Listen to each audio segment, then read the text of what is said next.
and those, that Nnamdi Kanu, the indigenous leader, is currently facing a lot of charges, but might be released very soon. How soon, we don't know, but we are hoping that, whatever the conversation that is happening, behind the scene, will probably allow Nnamdi Kanu that was kidnapped and rendition back to Nigeria. We know that the last time Nnamdi Kanu was in court was when Nnamdi Kanu returned just about towards the end of the year. But the Supreme Court actually confirmed that Nnamdi Kanu was brought back to Nigeria illegally, but they went further to say that the court case proceeding must continue. That is where we are right now this morning. So I'm sure as many people will be following that development. We can't put all our programs and plans on the social media, according to the deputy, House of Representatives. But he went further to say that they are doing everything, with their capacity to see that Nnamdi Kanu can be released from the prison in the custody of the DSS. It's quite interesting. Yeah, it's quite interesting from that piece that has come through. I mean, with what the policy of the press, the government is at the moment, that they cannot put everything on social media, which we agree. But when it comes to the Yoruba nation, because we know that when the president assumed office, we had Professor Banji Akintoye sending a letter to him. What your sons are. So do you think that maybe they are working behind the scenes, but because they've not come forward, maybe they've not made decisions, that's why we've not heard from them. So when they're saying that, look, we have plans there, we are working on something, gives a bit of a glimmer of hope for people who think that they are being marginalized and they want out and therefore want to be talked to or spoken to and maybe come to a resolution there. Yomi. Well, I guess with the current state of things with Nnamdi Kanu, I remember that Dr. Chief-Sunday Igboho was not arrested in Nigeria. He was actually pinned down in Benin Republic, even though ECOWAS could have come out to say that again, shouldn't have happened. But there's been a lot of pressure, from the other side of the Biafran campaigner, that it seems that Bola Tinubu, the current president, knew or was aware that Igboho was going to be released. But that has nothing to do with the current president. But like I said, whatever the news coming out this morning that Nnamdi Kanu might be released very soon, I'm sure is a welcoming development, especially in the last couple of days. We've been hearing again and again that Nnamdi Kanu's health is becoming a little bit, a very, very but we hope that it might be released. What is going to be the terms and conditions of release, we don't know yet. Remember that Showore was also released, until he's still fighting the case. Will Nnamdi Kanu be released right inside, Abuja, or will he be allowed to travel out of the country and take medical treatment to look after himself? Time will tell, but we're looking forward to see what is going to be the next move from this current administration as I come back again to you in the studio. Like I said, it's a lot of, it seems that there's some kind of upgrade from number 10 Downing Street, and that is definitely jamming some kind of, networking, but we've been able to come on air because we have to. But right now we're reporting from Star Radio UK, number 10 Downing Street. It seems it's quite quiet right there. But the door has been very busy as usual. Few journalists around, and this morning, as usual, because we don't normally make it down here frequently, it seems that the security again continue to be well intact, especially when there's a lot happening around the world. So you cannot just walk in as it used to be. You have to go through more regular screenings as a press to even get into the number 10 Downing Street. When it comes to security, I know that this part of the world, they don't play with security issues at all. And so if that's what they are doing, kudos to them. So that is 10 Downing Street, where my colleague and co-presenter, Mr. OLAYOMI KOIKI, is reporting live from this morning. So we're going to be going back to him for him to bring us all the other stories making the rounds this morning from Lagos, from Nigeria. I want to say Lagos, Nigeria, because of what happened in Lagos, Nigeria yesterday. But Yomi, over to you. Bring us the rest of the stories making the rounds. Well, please remember that we talked about a kidnap of one of the Nasarawa local government chairman. A very good news. He has regained his freedom, according to the report coming out of Nigeria this morning. Adaha and 3 others were released on Tuesday night, from Adaha village of Akwanga local government area. The chairman of Akwanga local government area of Nasarawa State, Safiyano Isa Andaha, and 3 others that were adopted have regained their freedom. Very good news coming out of Nigeria this morning, at least in the midst of so many other news that we talk about. Let's look into quickly, because we're struggling with the network this morning. Like I said, we hope to get some kind of improvement, in the next couple of days, as we're going to be coming back again next week. What also is coming up? 11 people were killed in a Kwara road crash. Accident does happen. I'm sure, as a lot of us have been following what took place, in Japan, somewhere in South Korea yesterday. Many lives lost as well, but many were also saved. Peter Obi paid condolence visit to, the family of the late Governor Akiri Dolu. That is also coming as well. There's a video circulating on the social media where the Lagos State Governor turned into his own security by stopping Okada rider that were driving on the opposite direction. He came out of his vehicle, he apprehended some individuals, and it seems that some Nigerians say that, maybe that is on a good note, because, driving on the opposite direction can literally create a lot of havoc and accident as well. So it seems that the governor, decided to take, the battle himself on his way to, the opening of an hospital by Femi Gbajabiamila in Lagos yesterday. Boko Haram have attacked Borno again. Remember that the Chibok girls, the local government Chibok girls, 12 people were killed again by these monster terrorists that continue to create, a lot of carnage, to many Nigerians that are living in not just the northern part, but across the country as well. Over the last 2 years, the jihadis have carried out attacks beyond their stronghold in the northeast of Borno State, the heart of the country. 14-year-long Islamic militant, went into the Chibok local government, which is about 125 kilometers from Maiduguri, the Borno State capital. Yesterday, 12 people lost their life again. We'll be talking about the security later on tonight on the Niger Voices. The question is going to be how the President Bola Ahmed Tinubu is going to deal and fix many of the insecurity that is happening in Nigeria, as many Nigerians continue to be concerned that it seems that we've lost the plot when it comes to the insecurity. I'm going to take a couple of more because I know we've run out of time and it's a Wednesday edition. We have to go into the program as well. Let's speak on Lagos to establish a medical university to address brain drain. Many Nigerians are jackpot. They're coming to UK. We have about almost thousands of doctors that have arrived here in the last couple of years, and many are still planning to travel out as well. The question is, how do we stop the brain drain? How do we stop people that want to come to UK, travel to Canada, when we also have many of them that are needed, to be able to fix, the dilapidated, system of the hospital that we have in Nigeria. I'm going to move a little bit in because it seems that, I'm getting a bit of rain coming through. So let's move a little bit in so that we do not have, the rain coming in through, the broadcast as we are continuing, to come into you from Downing Street. Again, a couple of more headlines. It seems that the price of the petrol might be going up from almost 700 to about almost 1,200. That is still, something that a lot of Nigerians are concerned because the cost of living is high. We talked about the inflation yesterday. We're talking about almost 28% of the inflation. But again, as fraud is one of the biggest problems in Nigeria, there's a lot of corruption cases. This morning, 37.1 billion fraud. NISPA coordinator has now been arrested, and also the ex-minister might face EFCC today. Again, NNPCL marketers are clashing over subsidy operator peg to 1,200 naira per litre. Many, we talked about the university degree from Benin Republic and Togo. It seems that is also creating a lot of conversation right now. Fake degree, federal government to shut 18 foreign university campuses in Nigeria. Let me come back again to you in the studio, Mr. Archie. I know we're struggling with the network this morning, but like I said, we are reporting from number 10 Downing Street, and there's a lot of scaffolding work going on, and that is also affecting, the transmission this morning back to you in the studio in Crawley.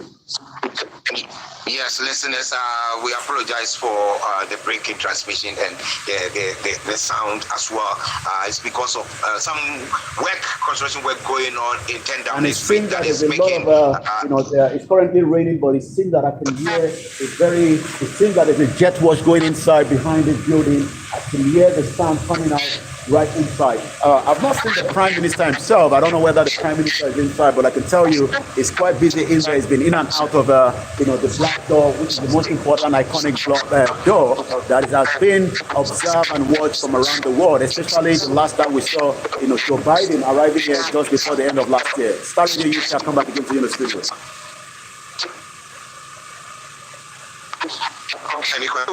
Bringing you everything I need to know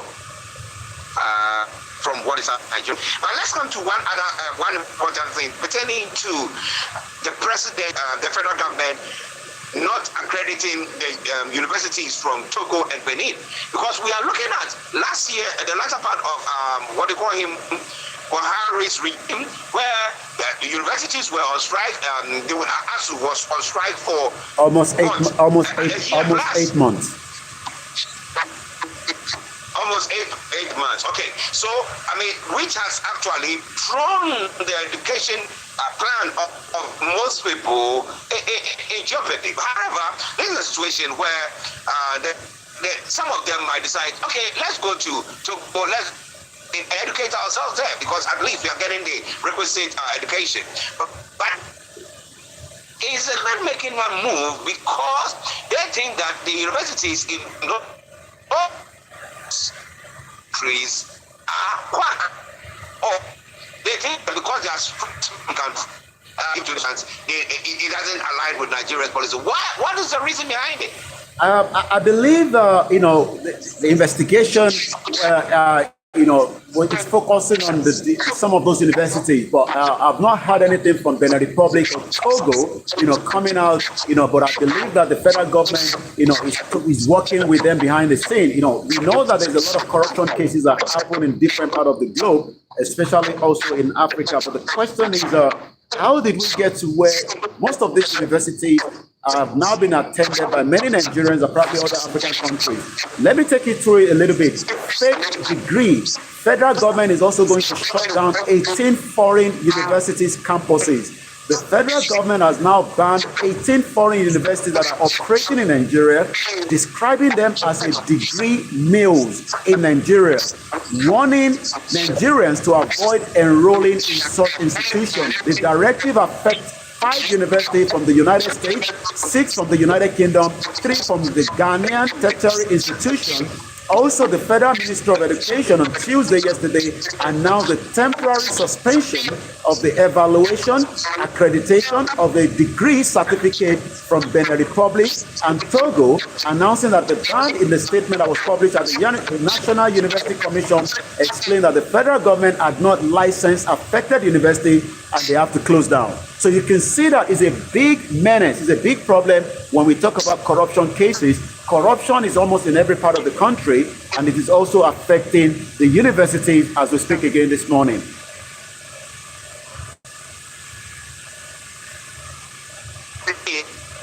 In that, go with a clean hand. Now, do you think the president got that power, that authority to the university that you're getting to a degree that you're getting is all not on board, okay, or the right ones, and therefore we need to do, especially when he was accused of forgery himself. Well, I'm sure many Nigerians remember that, we had these young Nigerians after completing the WAEC, the JAM, they decided to use a manipulation to change the result. That created a lot of problems. Many Nigerians believe her, but she later came out to say that she was able to manipulate that result using an application on the app. The question is, I remember when I came to UK some over 2 decades ago, and I was able to attend a foundation program here. The result of my WAEC was not something that they wanted to take off me because they could not verify it. And today, after 20 years away from Nigeria, I have to translate my result into the normal standard here in UK last year so that, when I submit my result, it has already been translated by one of the institutions accredited here in UK. So many Nigerians that are even traveling to UK, you are compulsory to go and study an English course before you can get to UK. So, and as I said yesterday, the UK government have now stopped. Rishi Sunak's first opening of the year is to say that many Nigerians and many other Africans and around the world will not be able to bring their family to study in UK, apart from exemption for somebody coming to postgraduate, and likewise if you're sponsor. So having this current qualification, the problem we're having is, investment is not going into the education sector in African countries, and we can no longer, contain this. That is why some of us are saying that we have the people that are well educated that can train Nigerians. When you go back to the standard of education as at the time was top notch. The question is, how did we get to where the standard has literally dropped in the last 40 years?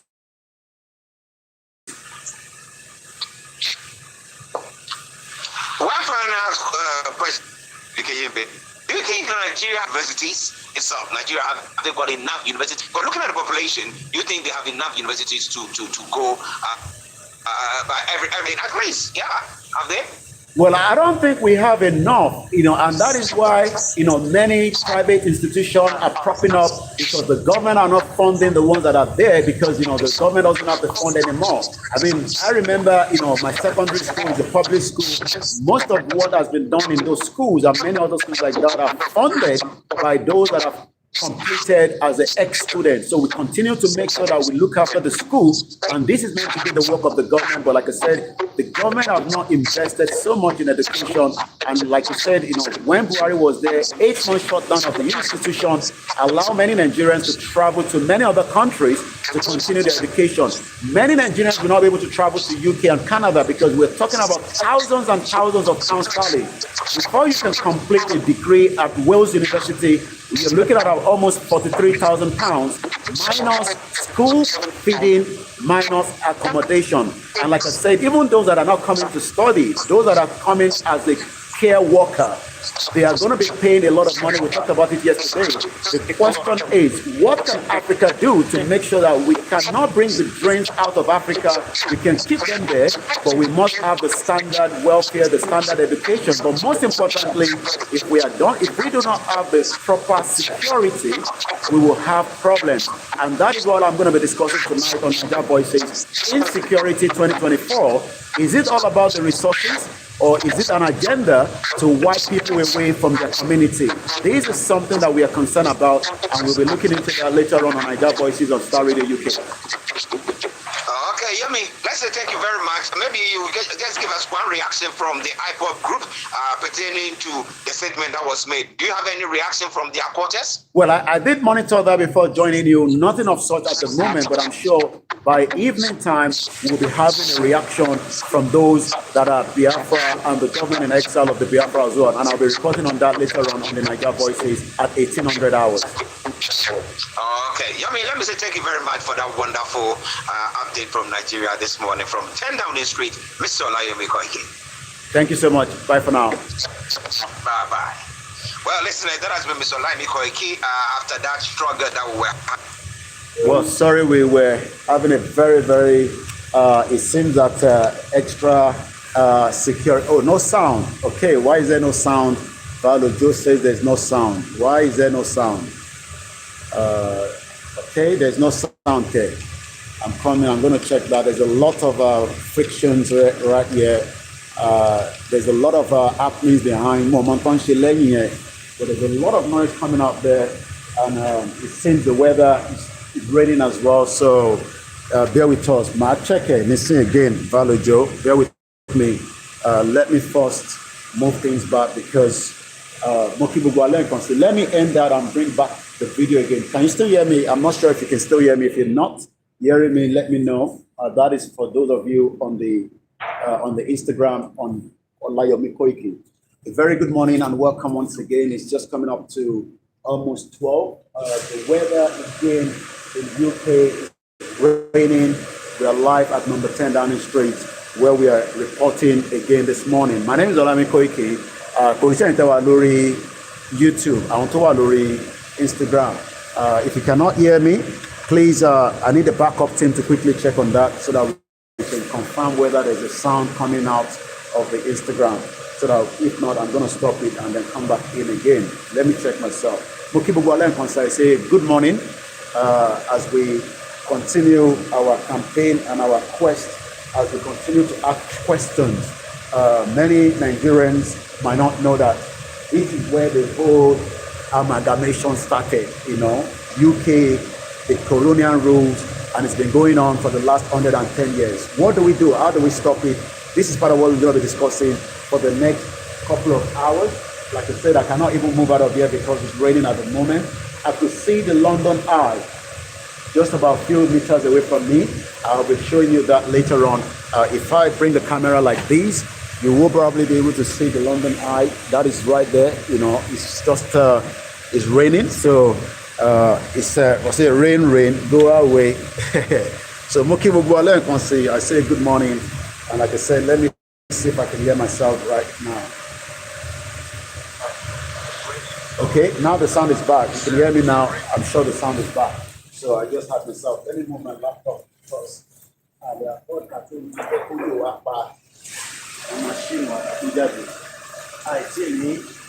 We're still trying to raise money to buy more. So the last thing we want is to have the ones that we are managing to be affected by the weather. Once again, I say good morning and a welcome to my transmission, where we are live at number 10 Downing Street, which is equivalent to White House. Okay? We'll be discussing a couple of things again, just as we do every time, while the weather is still doing its own at the back. I hope we're doing very well. Once again, as we say all the time, the right to self-determination is not something that you joke with. It is something that you ask for, and it is something you continue to talk about. So we should not be shy to talk about the right to self-determination. Once again, these and so many of you might probably not know Tabani, Nigeria did not just started one day. It is a project that was put together. Let me take off my AirPod. I can feel the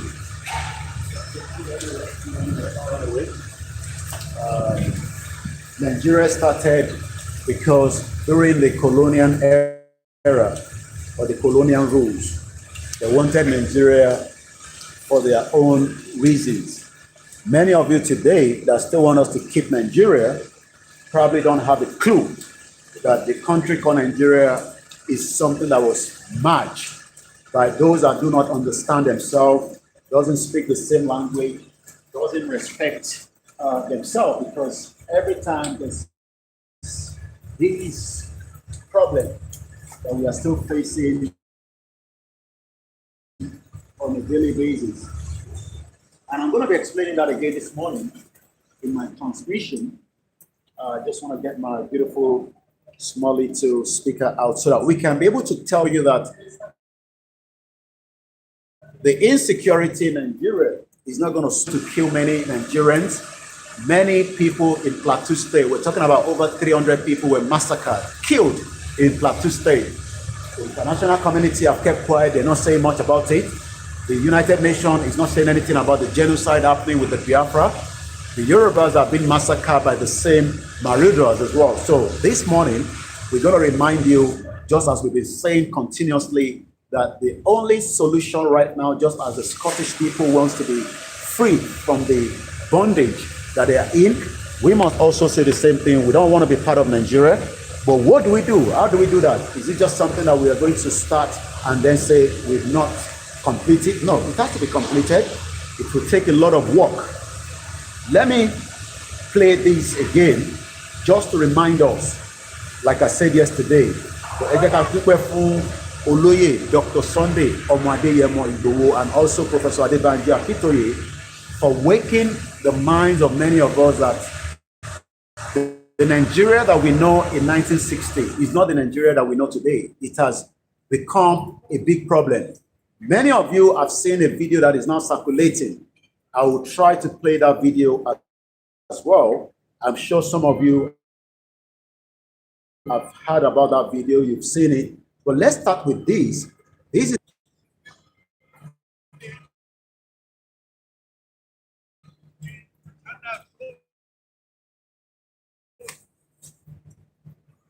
there's an attempt made, and of course, in all the riverine states of Nigeria.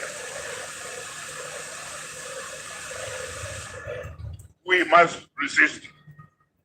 We must stop it. Every one of us must rise up.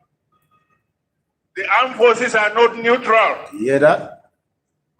They collude. They were collude already. They collude. With the armed bandits. They collude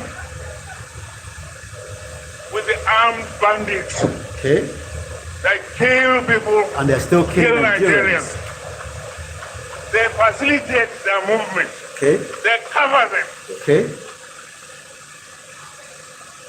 If you are depending on the armed forces to stop the killings, you will all die one by one. And that has still been the same thing. I mean, we've looked at just before Christmas, literally over 300 people have been massacred and they're still killing them. But what is the reason behind it? What is the agenda? Is there an agenda for the resources? Is it just something? Good morning, MX Media. Thank you so much, Daniel Oyede. Good morning, Mr. Ogumola Abiodun, Comrade Plan B, Tokyo 778. Good morning to my mother. Good morning to those of you that have joined us. Remember to share the broadcast.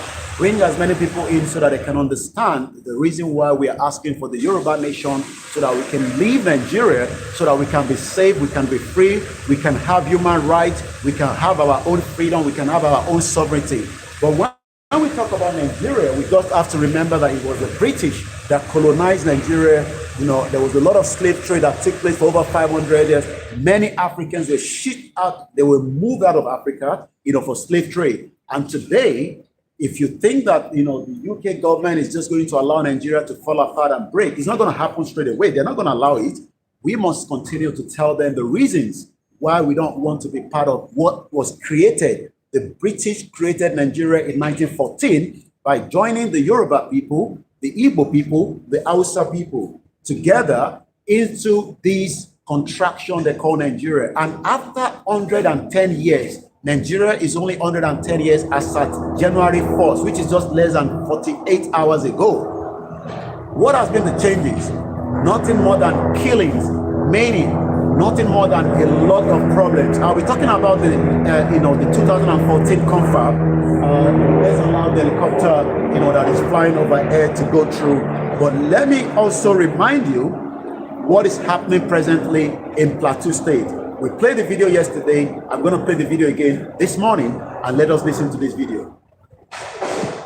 Do you know that most of these places that are under attack in northern Nigeria have some of the biggest natural resources underneath the ground? And the trading of those natural resources are going on while people are being killed in those communities. Okay. Do you know? I don't know. Now, let me bring you up to speed. Bring us up to speed. If you realize, some of the most fertile lands in northern Nigeria are the ones that are being attacked. Most of our fresh, beautiful vegetables and fruits come from Plateau State. Okay. Do you know what is underneath those beautiful fertile lands? We don't know. Tell us. It is also solid minerals. Solid minerals. Guza. Okay. For some of you who know. So the reason why there's a lot of killings happening in the northern part of Nigeria today is because there's a solid minerals underneath. And who are those behind these solid minerals? According to the Minister of the Mineral Resources, Dele Alake said, and I quote, that the people that are well to know are the one creating terrorism in Nigeria, and they are also the one funding the banditry that is happening presently in Nigeria. What do we do then? Do we all sit back and do nothing? Thank you so much, Babawa Kendi Useni Eshegoni. Thank you so much, and we appreciate your, your support. Let's listen more daily. While miners are mining those lands? How can you raise down an entire village? Okay. Bring it down to ashes. Evacuate everybody there and go behind their backs to go and be mining their gold. How wicked can you be? Do you know that it's also affecting not only our economy, but also the food supply for the common man who cannot afford to eat? I am a farmer. Yes, I'm an agri-entrepreneur. I deal with grains. And the rate at which food is going to be scarce in 2024, you are not ready for it. Things that we buy for as low as 20,000 when they are in surplus, we bought this year for 80,000 naira when it was in surplus. You are not ready for it. Okay. For us who do food storage business, we know exactly what you are saying. Ask anybody who is into farming. Underneath all of this madness, this crisis of insecurity, is a major business of natural resource buying and selling. Illegal. Zamfara has gold. Zamfara has daily gold. Gold is traded while people are killed and evacuated from their villages. They would rather pursue you because of insecurity and go and dig your land to take out gold and take out tin and take out other minerals. Yes, that's what's happening in northern Nigeria. They attack people using insecurity as a blanket and a facade, chase people out of their communities, and go behind their backs to steal their natural resources. Those are the kinds of leaders we have in northern Nigeria. You are wicked people, and you have blood on your hands, and you're going to be judged for it. You are taking blood money, and you will die a bad death. Northern Nigerian leaders, Allah ya Isa. Allah ya Isa. You trade your people for your pocket, the resources that their people, just like the Yoruba politicians are doing the same thing. Shout out to you, Easy Dollar, all the way right here, number 10 down the street. Shout out to you, my brother. And people are suffering and dying every day. People are suffering and dying every day. And they believe that you are there for their best interest. As if we are. Sure, the network is very, very bad, extremely bad, but we're trying our best. You know, with the little resources that we see, must come back to us, because that is going to be the only way to survive as people. You know, if we truly want to remain, you know, relevant to this conversation this morning. Thank you so much. My name is OLAYOMI KOIKI. Have a very good morning. Bye for now. So, my Benusiwa, Google Network, so I'm going to end the broadcast